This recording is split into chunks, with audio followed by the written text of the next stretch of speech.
earlier, I mentioned the NSC's letter to the attorney of John Bolton regarding his manuscript. Well, now, I want you to remember that the contents of Bolton's unpublished manuscript, they were leaked to the New York Times a few days ago. But according to an NSC lawyer, the manuscript appears to contain classified, perhaps even top-secret information. Oh, that's all.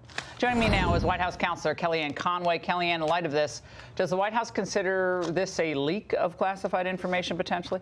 Well, people should not be able to use classified information if that's what happened here, Laura. I've not seen the manuscript. I've not seen the book. I think if Adam Schiff and the managers are stuck quoting a book that we haven't seen and our lawyers are quoting the Constitution, we win, and this could be wrapped up by this weekend. I just can't believe how people are like ants on a sugar cube.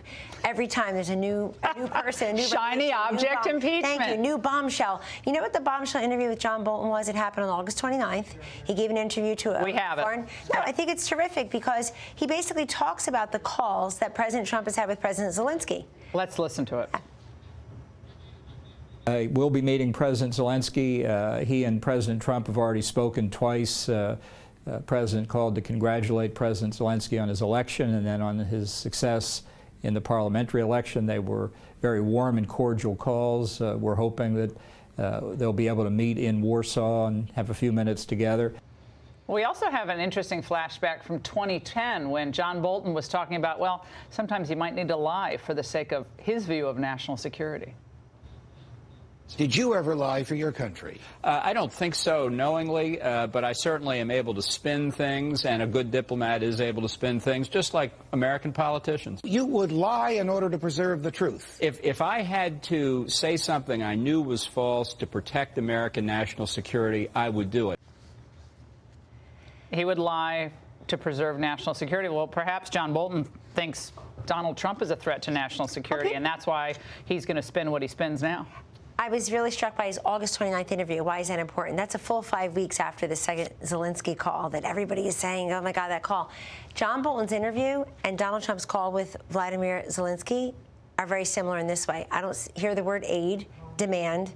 I don't hear John Bolton talking about Biden or cooking up some drug deal. That all comes later after he's left the White House. And so, again, if people weren't sounding the alarms at the time, and the only people who seem to have done that, Laura, are people who disagree with the president about policy. Vindman. If you disagree with the president about policy in Ukraine and everywhere else, I have a great idea. Run for president, win, and then you can set the policy.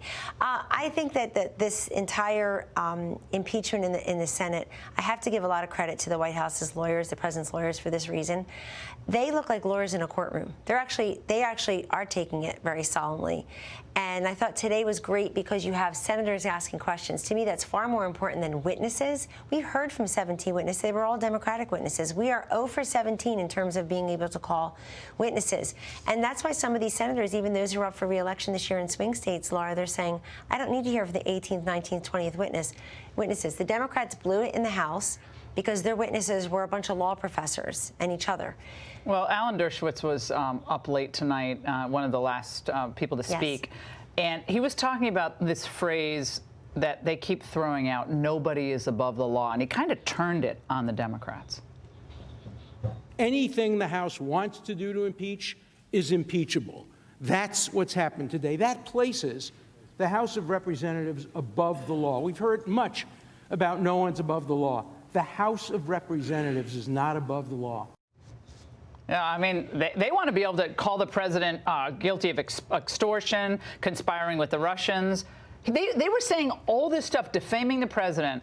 None of that was in the articles of impeachment. They couldn't do it. But they think they can do it with impunity because they have immunity, because they're saying it in the halls of Congress. And the lawyers aren't doing that. The House managers are. I think it's a terrible mistake for the Democrats to have put up nakedly partisan politicians who are preening for the cameras as their prosecutors, because they've probably offended the jury. And they've offended the jury by doing something else. When you're just giving your opinion, conjecture, assumptions, insinuation, wishful thinking, you're not providing evidence, you're not providing facts. Some of those Democratic senator questions today basically said, do you have any evidence of X? Do you have any? And they repeated themselves. They think they're on a TV show. They're not under oath. Kellyanne, a lot of folks who are reaching out on Twitter to me, because we've been covering the real legal aspects of this case from the beginning, say, well, why is it that the White House seems to have people burrowed in as detailees from other departments or CIA who are working perhaps right now against the president's agenda in foreign policy and domestic policy. And is that not a continuing Achilles heel for this administration if they're still in the White House today? Well, it would be if that is true, and even not just at the White House, but throughout the administration. And I think people talk about the deep state. I talk about the shallow state. So it doesn't even have to be that deep, and you haven't had to be there that long. But if you're working across purposes to the president's agenda, he appreciates when people push back or have a dissenting view, a diversity of opinion. I was actually in an Oval Office briefing on an issue today where that was exactly what was happening. But working across purposes, if you're attacking the presidency and you're attacking the agenda, and there are so many people out there who want to serve in this administration. So are you confident there are not people? No, I'm not confident, and I've expressed that many times to many people. I am not confident about that, and I am confident about one thing: that MAGA world has a point when they say there are so many of us who would love to serve in this administration and never got a chance. And so I think that is a question for personnel, and that is a presidential question personnel, for the way, and frankly, for transition. There were people who wanted to serve in the administration. They can join us in the second term, which would be great.